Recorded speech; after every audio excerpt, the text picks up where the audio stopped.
you're objecting to is the prioritisation of Trident over public services, and I want to argue for the proper funding of the NHS. And I see that as something that runs alongside the proper funding of social care and the proper funding of local authority work, not instead of it. We're currently spending about £115 billion on the NHS, so that's Department of Health spending in England, 115 billion, and about 102 billion of that is actually spent on the NHS itself and NHS services. That represents a 1.5% real terms increase on last year's funding, 1.5% after inflation on last year's funding.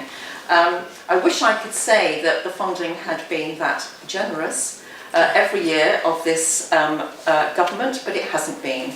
And in fact, in the early stages of this government, the NHS was actually taking a real cut in its funding.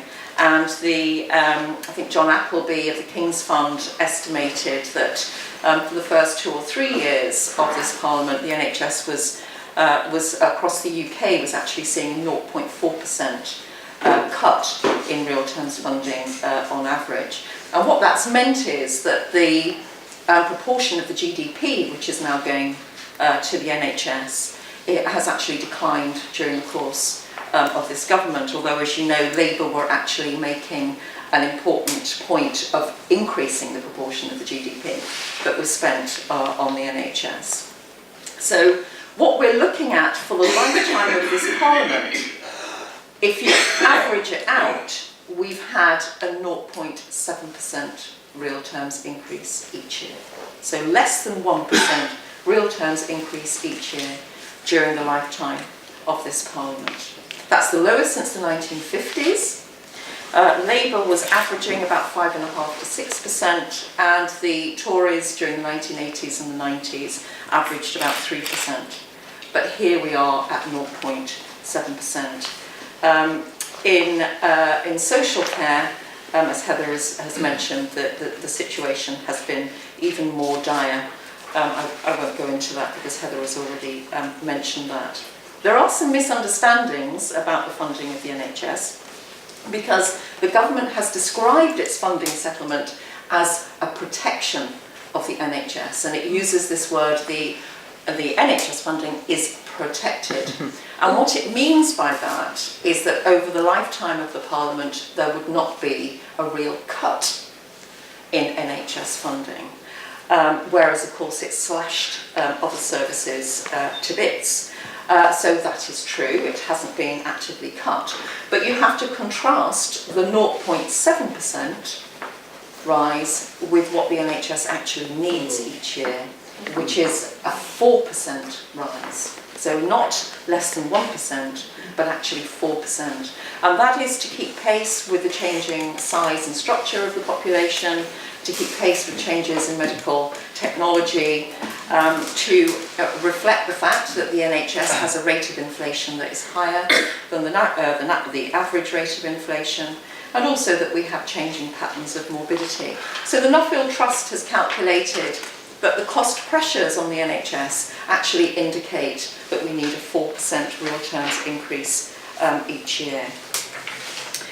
Now, of course, the fact, therefore, that we haven't been getting that has meant that although there is this general impression that the NHS is protected, the reality within the NHS is that they have been desperately making cuts, efficiencies and savings each year in order to try and manage within their budget. They've, through underspending, clinical commissioning groups have been underspending in order to try and stay within budget, and in fact in some years money has actually been clawed back from the NHS, which is even more horrific over the last few years. But this year, or for the financial year that ended in March, we are now expecting to see a £625 million overspend within the NHS. And most of the deficit within the NHS lies with the acute hospitals. So for us, that's UHL, the Royal, the Grenfell and the General, which, as we know, has been in deficit now for some time. So who has borne the brunt of these cuts and these efficiencies? Well, of course, patients have, to some extent. We've seen waiting times rise. We've seen services, particularly around mental health, pulverised. We've noticed that targets are no longer being hit. Our own acute trust didn't hit the A&E target, which is a 4-hour wait in A&E, didn't hit that target, I think, once during 2014, and was taking an unprecedented number of patients who were coming in. So there are all kinds of ways in which, and of course rationing has meant that people's illnesses or conditions have had to be more severe before they become eligible for certain kinds of treatments. But the brunt has also been borne by staff within the NHS. And a lot of those efficiencies that have been made have been at the direct expense of the staff who work in the NHS. The coalition has been pursuing a pay policy in the public sector of either 0% or 1%. In the early years of the Parliament, it was an absolute freeze, 0% pay rise, and just latterly it has budged to a 1% pay rise. Jeremy Hunt actually chose to single out NHS workers in the most recent round for even worse treatment than other public sector workers, and discarded the recommendation of the pay review body, which was to have a 1% consolidated pay rise for everybody. And instead he said, well, if you are entitled to an increment, because you're somewhere in the incremental band, you're not going to get your 1% at all. And if you're at the top of your band, then you can get 1%, but it's not going to be consolidated. And I think what that means, Heather will put us right here, but I think what that means is it doesn't count towards your pension, and it doesn't count for the next round of pay increases. So NHS staff have been singled out in this particular way. The situation is even worse when you think about it in the context of inflation. And actually, when you look at where pay is now in the NHS in comparison with where it was in 2010, there has been a 10% cut in the value of those wages. A 10% cut in the value of those wages. So it has been particularly difficult for staff. And if anything, we're going to see the government moving away from increments, so it could get even worse. Now this does contrast with the private sector, where, heaven knows settlements haven't been particularly generous, but they have been more generous than in the public sector. So in the public sector, where settlements have averaged out at around 1%, in the private sector it's been 2.5, 2.7%.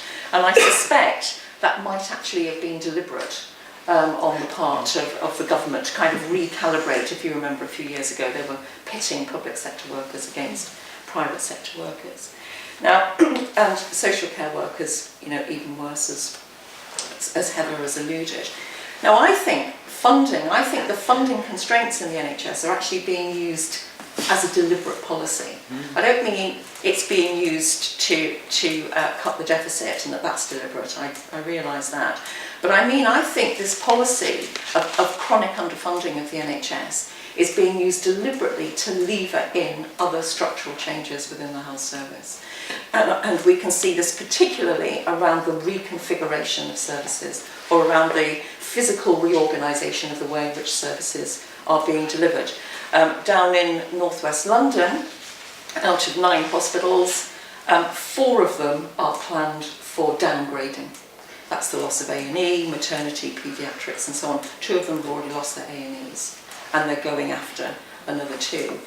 What we're seeing locally is not a threat to our accident and emergency, but what we're seeing locally is the plans to close over 500 beds in our health service, over 500 beds. That's between a fifth and a quarter of acute beds in our health service are due to be closed, and they're saying that what we're going to do is we're going to expand services in the community, and the implication is there you can do that more cheaply and you can close your beds down. We know that the evidence base doesn't support that, but their argument is, well, we don't have the funding.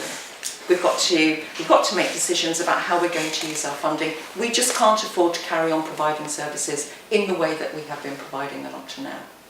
So the funding supplement is being used deliberately to lever in a radical change in what I would see as a shrinkage of our healthcare provision, certainly a shrinkage in our hospital provision, and what that means is a shrinkage in our entitlement.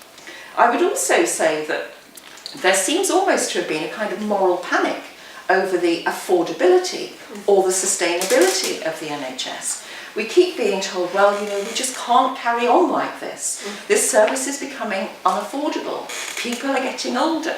There are people with chronic conditions and more complex conditions. Lifestyle factors are posing extra challenges to the NHS. The increasing costs of providing medical care, very limited productivity improvements. These sorts of actions, these sorts of claims are being made to create a sense of crisis surrounding the sustainability and the affordability of the NHS, and therefore we have to make radical change, or we're just not going to be able to keep the service.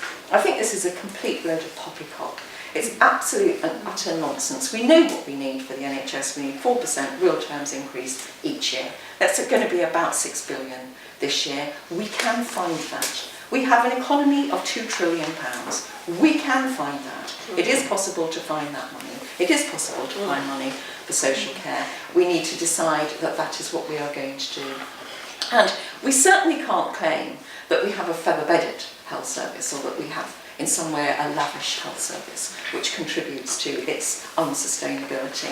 All of the international comparisons suggest that, if anything, the NHS is one of the most cost-effective, in fact it comes out as the most cost-effective in international comparisons, service that it is possible to have. The Commonwealth Fund, with figures for 2012, found that out of 11 developed countries, if you look at the money spent per head of population, adjusting for purchasing power, the UK comes out second bottom. If you look at the percentage of the GDP spent on healthcare, the UK comes out at second bottom. If you look at the number of doctors we have per head of population, the OECD average is 3.1, the UK is 2.8. It's 4 in Germany, it's 3.9 in Spain, it's 3.3 in France, but it's 2.8 in the UK. If you look at beds, you get a similar picture. The OECD average of beds in 2012 is 4.8 beds per 1,000 of the population. For the UK, it's 2.8 beds per 1,000 of the population, and even lower for England at 2.6. So it is not true to say that the NHS is a bottomless pit or a black hole, these kinds of metaphors that we get. No, it isn't. It's a perfectly manageable service, but we need to find the extra £6 billion and make sure that it's funded properly. And of course, the Chancellor does keep telling us that the economy is growing and is on the mend. And I think we should take advantage of that and spend that money on our public services.